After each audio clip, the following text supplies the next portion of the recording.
I remember my first, I suppose, stereotypical concussion quite well, because it happened in training, and I was on driving home from training and had to stop the car because I didn't know where I was or how to get home.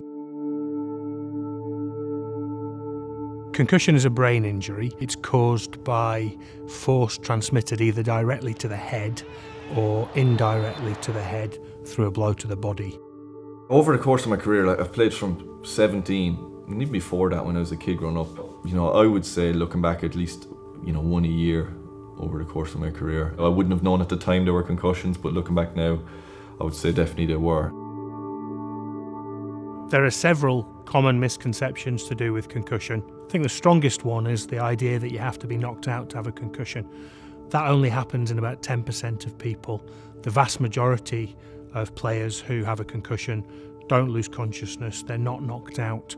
The other one would be that you have to have a bang on the head to get a concussion. It can be that it's just a shoulder charge, a body check, that can give enough force to the head and to the brain to cause a concussion without actually a bang on the head.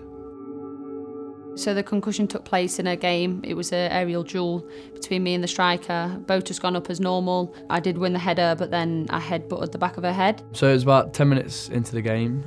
Just gone up for a header with a guy, gone to flick the ball on, and he's just come straight through me with his elbow to the back of my head, and I fell forward and smashed my face on the floor. The last concussion I had, in the last game I played, was for Colorado Rapids playing LA Galaxy, and banged to the head on the ground treatment, and went through the thing on the pitch with the doctor and the physio, and it was fine. I thought it was 100%. It's only after 5 or 10 minutes I started to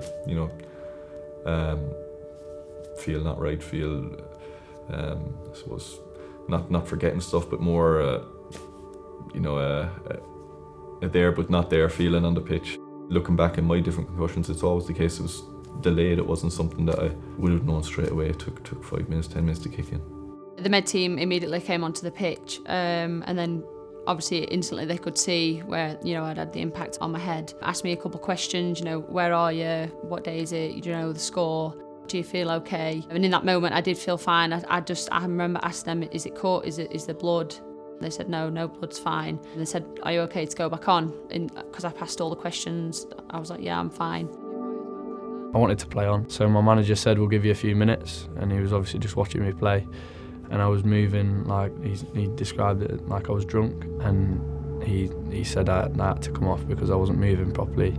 The nature of the grassroots game, you can be playing against someone that used to be an ex-pro at times, or you could be playing against someone that's been out the night before, so that it's a lot clumsier, a lot more physical at times. The key message is recognise and remove. So if you think somebody has suspected concussion, they should be removed from the field of play and not be allowed to return that same day, and then an opinion sought from an experienced doctor. It wasn't till after the game and everything had settled and I could actually take time to reflect on what had happened that I started getting headaches and a real pain, just like a throb. The day after, I think that night I couldn't really deal with light or noise. I got back and I just wanted to lay down pretty much and just rest, and it was just extra. Everything was very sensitive. The day after I did go to my GP because I was getting the symptoms of concussion. I was quite nauseous, I was being sick, I was dizzy, and he said just don't go to sleep for the next few hours because I felt really, really tired. And if the symptoms continue, you need to go to hospital to get checked out, but they didn't continue. But he said to not play for 2 weeks, so I didn't. No, just headaches, a lot lower energy levels, feeling, lack of enthusiasm for training, lack of enthusiasm for games for the week or two afterwards. Probably should have just took it a little bit slower instead of rushing to get back, and obviously all I had in my head was the game. I was like, I've got to, push to get back, and obviously then at that point I didn't really understand concussion or the symptoms or what you needed to look out for, so I think now I'm more educated on that. I can definitely look out for that in the future, and it is something I do take more seriously now. 5 years ago, 6, 7 years ago, I would have, just, you come back and you play a week later, or you come back and play the next day, as in everyone else's case, you got banged head, didn't feel great, and fine the next day. What I would say gave me a concussion here then wouldn't have given me a concussion 7 or 8 years previously. Maybe I'm wrong, but I think that it became easier to get a concussion later on due to maybe not taking the time out when I should have earlier in my career.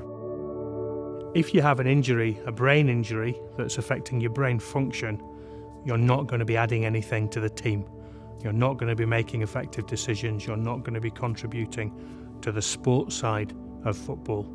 I got knocked out on the pitch for a good few seconds, and I came around and I played the rest of the game. I don't remember the game. That was, stupid. I come around on the pitch. I knew I'd been knocked out, but by the time the physio and the doctors came on, I suppose I was back to and I'm fine or whatever, and I went and played the rest of the game, didn't remember it, flew off to play with Ireland I think afterwards. But again, that was 2008, 4 or 5 years later, that wouldn't be the case. Everyone's knowledge, everyone's seriousness of the issue, everyone, players and staff are a lot more aware of it, so I don't think that would happen now, which is a very good thing. And I didn't play well in those few weeks. I played terrible actually, didn't help me at all. If they've got a brain injury, they won't be able to control their limbs while they're doing the sport, so they put themselves at risk of a knee injury or a muscle injury. The FA guideline has 3 main principles. Recognise and remove. If you suspect concussion, they should be removed from the field of play. Rest the body, rest the brain. That means that when somebody is removed, they have to undergo a particular rest period before they look to return to sport. And then the graduated return to play, which is a sequential series of exercises that begin very low level and get slightly more intense all the way up to returning to play. The exact amount of time that protocol takes will vary depending on the age of the injured player. Children have more conservative guidelines than adults, and we'd recommend that everybody refers to the FA guideline that's online so that you can establish the exact timescales for your injured player. My dad, who I didn't really expect, he was like, it's a serious thing, this, Mill. It's like rest of your life. It's not just your career, it's your life itself. It's definitely something that I want to get across to people, to make sure you take care of yourself and, let the medicals do their job, even if it is you're passionate about getting back and, you want to put yourself in a better position, moving forward in the future. It could have really affected me, but, luckily I've learnt from that situation and moving forward it won't happen again.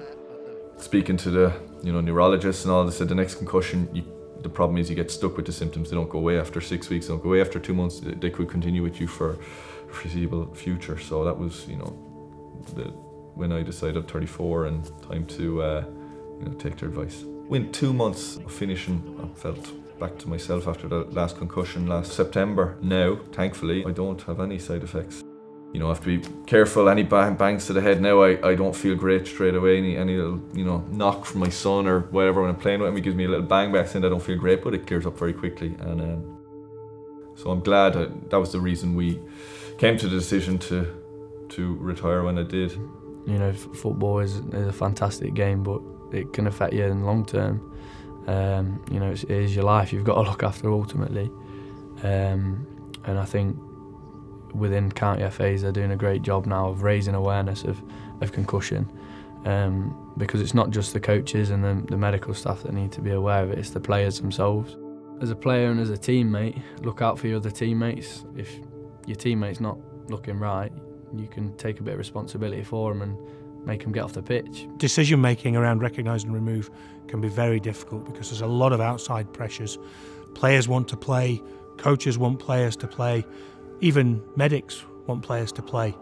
But if you think about what we said about the player with a brain injury, they can't process information. With a concussion, they're not thinking straight, they're not thinking in a rational way. It's important that the coach and anybody else and other players and the medics all trust what they see and what they feel more than what the player is saying, because the player's not really a reliable witness if they've got a concussion. I'd just say no matter how big the game is or what situation you're in, your health comes first, and without your health there's no career anyway. Kind of just be open about absolutely everything and maybe not mention the game, maybe just focus on the moment like you're in. I really felt in America when players have concussion, it was just, oh, he's concussion, he's out for 2 weeks, and it was just like someone had a calf strain, they're out for 2 weeks, or a hamstring strain for 2 weeks. It's all for everyone's benefit, for players' health, for their long-term health and for their current health, to be able to go out and play better. There's no point in going out and playing next week and not playing well. Do what you're told, do what's right, and come back and you'll feel better and play better for it. If in doubt, sit it out.